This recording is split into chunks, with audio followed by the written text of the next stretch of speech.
Ô Minas Gerais, ô Minas Gerais, quem te conhece não esquece jamais. Ô Minas Gerais.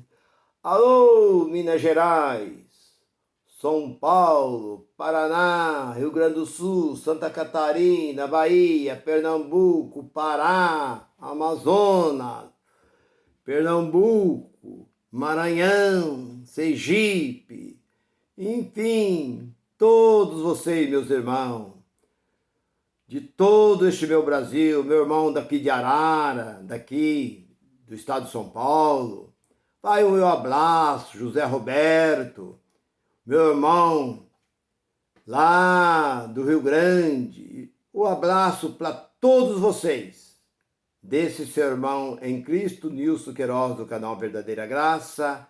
Quero te agradecer por tudo, por vocês estar me acompanhando, pelos comentários que vocês têm colocado, os comentários. Se vocês têm dúvida de qualquer coisa, que talvez dentro desses locais, que você que não é da graça, você está dentro desses movimentos chamado igreja, e ali só ensina que você tem que fazer campanha, que você tem que dar o dízimo, que você tem que estar no culto de oração, nos cultos de ensinamento, nos cultos de doutrina, que você tem que obedecer o seu pastor, que você tem que tal, que você tem, mas não ensina este livro.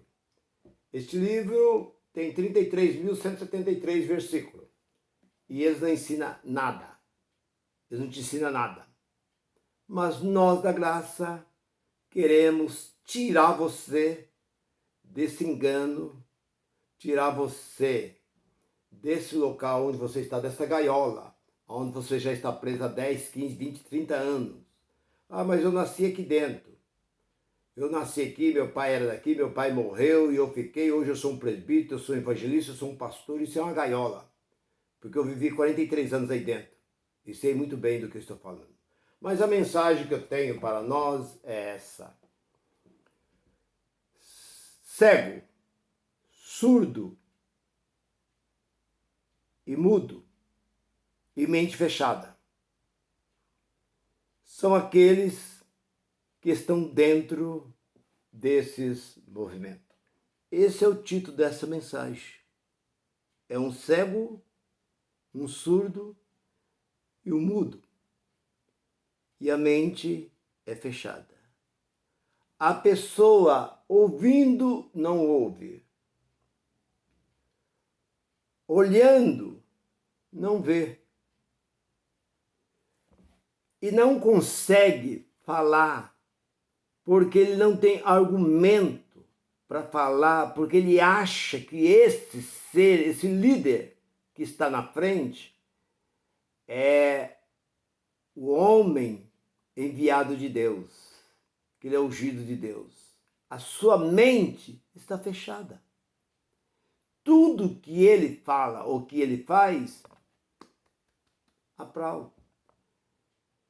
Ao chegar, eu conheço pessoas que quando esse camarada chega, esse cacique chega, a igreja se levanta de pé.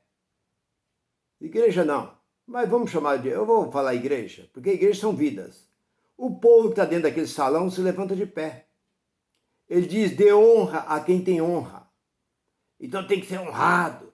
Vocês têm que honrar o pastor de vocês. Quem tem pastor é animal. Saiba disso. Dentro deste livro, nos diz, quem tem pastor é ovelha. Gente não tem pastor. Nós temos para cuidar de nós o Espírito Santo. Romanos capítulo 8, versículo 26. O Espírito Santo intercede por vós, com gemido inexprimível diante de Deus. Não é homem nenhum. Esses comedores de arroz e feijão, esses mentirosos, esses adúlteros, que a maior parte deles são todos homens adúlteros, que vivem em adultério. Adultério que eu quero dizer não é adultério muitas vezes aí, homem e mulher, a pessoa adulta, toda aquela pessoa que adultera este livro, que passa por cima deste livro, é o adultério.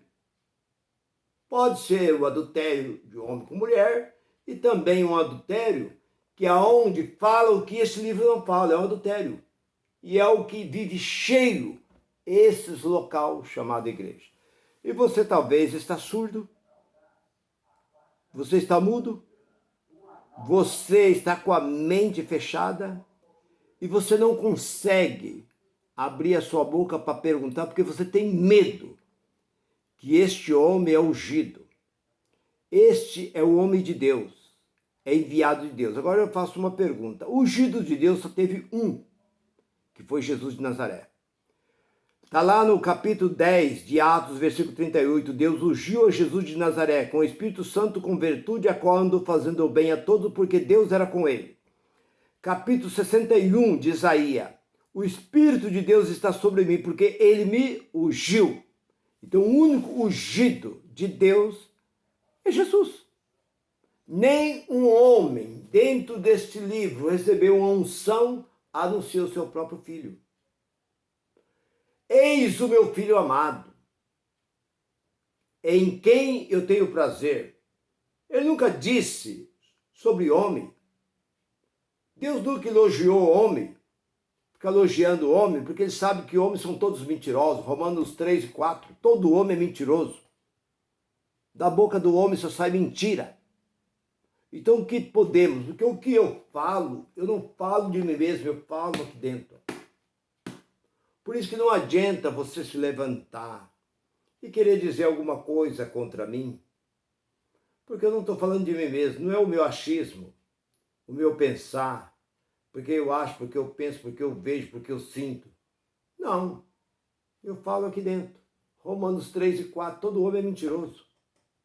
E 17 de Jeremias e 5, maldito é o homem que confia no homem.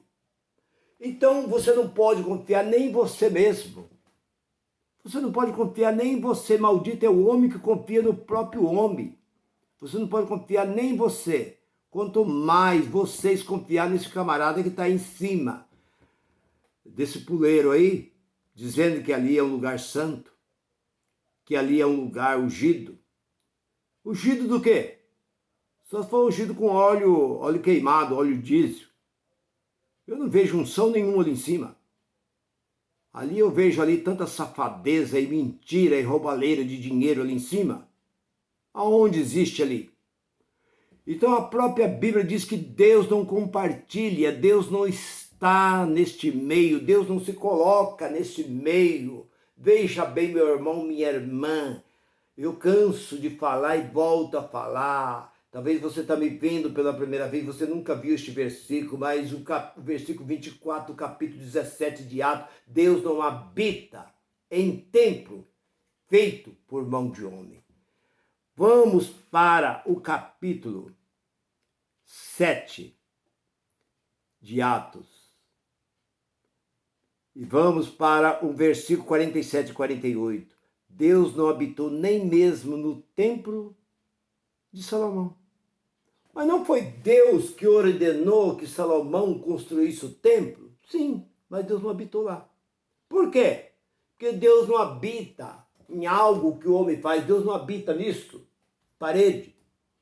Deus não habita. Deus habita aonde? Aonde Deus habita? Dentro do Espírito, nem dentro da sua carne.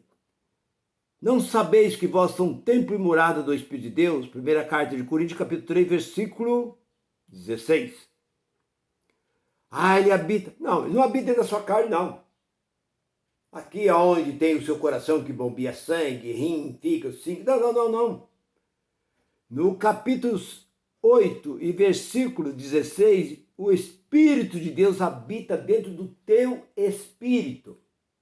Espírito se comunica com o Espírito. Por isso que essas mentiras que se saem desses movimentos são os piores movimentos que existem. Essa imundícia chamada pentecostal é a pior imundícia que existe. Vem lá a irmã lá e fala que foi ao céu. Se o céu, no capítulo 15, 50 de Coríntios, céu não pode, não entra sangue, carne. Essa matéria não pode entrar no céu. De que forma que você foi no céu? Ah, você disse que foi no céu? Me explica de que forma que você foi. Manda um comentário aí, faz seu comentário. Diga que de forma você foi no céu. Em espírito? Espírito não tem boca, não tem olhos. Espírito não tem mente. Como é que você foi no céu? O espírito? Não. Como é que você foi? Se o apóstolo Paulo disse que foi ao céu, e ele não tem como ele explicar, ele sendo um dos homens mais espiritual que essa Bíblia aqui registra, o apóstolo Paulo, chegou a ser imitador do Filho de Deus. Seja meu imitador, porque eu sou imitador do Filho de Deus. E ele diz, eu não sei de que forma que eu fui.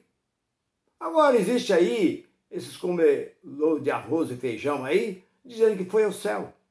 Mas voltando para aquilo que eu estava dizendo, que a mente do homem e da mulher está fechada, como a minha estava fechada. Eu não aceitei. Quando eu vi a graça, primeiro que eu vi foi verdade oculta. Quando eu vi ali o nosso irmão falando e ali desafiando o Deus da religião, eu fiquei um pouco assustado, porque eu era pastor por dezenas e dezenas de anos, e ele falava, esse Deus da religião, eu cuspo na cara dele e chuto a bunda dele. E eu ficava um pouco meio temeroso. Eu falava, gente, mas como este homem tem coragem de dizer uma coisa dessa?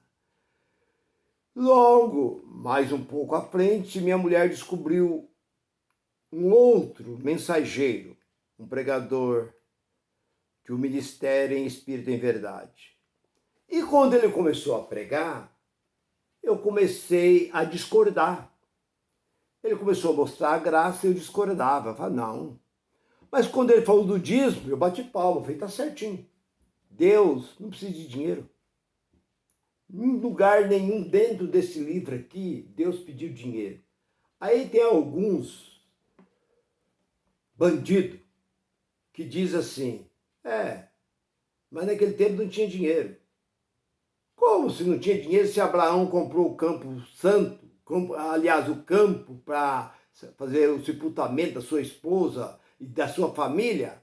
Comprou com dinheiro. Como não tinha dinheiro que José foi vendido por 20 moedas? Então, como não existia dinheiro? Mas são todos safados. Eles querem dinheiro, enquanto o gentil não tem direito e obrigação nenhuma. Então, quando ele pregou, os dizimistas, você é dizimista, você foi enganado. E eu ouvi essa mensagem, eu bati palma, concordei. Logo em seguida ele falou sobre a unção.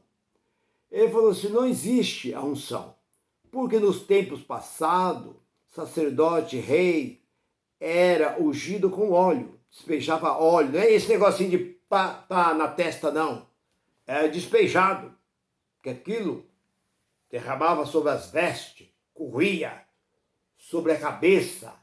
Essa é a verdadeira unção. Simbolizava o quê? Espírito Santo, que vinha do alto e ungia aquele sacerdote, aquele rei, como Saul, como Davi e outros mais foram ungidos. Arão, por Moisés, foi ungido. Mas vindo o dia do Pentecoste, a unção, o Espírito Santo desceu uma vez por toda para ficar. Foi o maior presente que Deus deu para aquele pela qual cresce nesse ato tão maravilhoso, tão grande, o mover do Espírito Santo. Quando ele pregou sobre isso, eu comecei a pensar, falei, é verdade.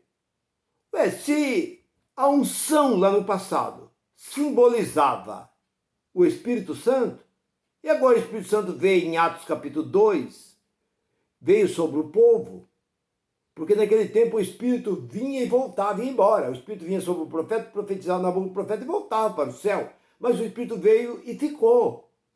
falei, então não há mais necessidade, concordei. Mas quando ele falou do batismo, aí eu achei ruim. Eu era especialista para batizar. Não tinha quem escapava das minhas mãos. Podia ser quem fosse. Alguém, o pastor chegava perto de mim e falava assim, ó, fulano não quer batizar. Fulano lá endureceu, disse que ele pode fazer tudo, mas batizar ele não batiza, porque ele já foi batizado quando era criança, que batizar ele não batiza. Eu falei, deixa ele comigo. Eu ia lá, conversava com ele, ou muitas vezes até na casa dele, eu fazia uma visita, visitava, e lá ele concordava em passar pelo batismo. Aí eu concordei, mas quando ele falou sobre a volta de Cristo, aí eu disse, não, agora você foi longe demais. Aí eu não aceitei de forma nenhuma. Mas como eu conheço, eu não sou como muitos que não conhecem esse livro e querem discutir sem conhecer. Eu conheço bem esse livro. Conforme ele falava, e eu ia anotando. Marcava, depois eu ia e batia. Que a volta de Cristo, de Jesus de Nazaré, aconteceu no ano 70. Nem o olho viu, nem os olhos viu. Todo olho verão os sinais, o que ia acontecer com Jerusalém, a invasão dos romanos em Jerusalém. Tudo, os acontecimentos, a tragédia, as mortes, o sangue que foi derramado dentro de Jerusalém. Mas Jesus veio num piscar de olho. Acabou. Isso não existe mais. Aí eu concordei. Aí eu peguei tudo que eu tinha de teologia, escatologia, tudo que eu tinha de estudo e pinchei. Acabei com tudo e hoje eu estou na graça de Cristo. Então, meu irmão, os meus olhos foram abertos, da minha esposa, nossos ouvidos foram abertos, a nossa mente foi aberta e hoje eu posso abrir minha boca e falar com toda ousadia, com toda liberdade. Porque dentro do sistema eu não podia falar. Porque eu ali era freado. Tinha um freio que me freava. Porque tinha um estatuto. Mas aqui no meu canal eu falo porque eu sou livre para falar a verdade de Cristo. Se você gostou dessa mensagem, curte esta mensagem. A graça e a paz de Cristo esteja sobre a sua vida. Graça e paz para todo. Goodbye, goodbye, tchau, tchau.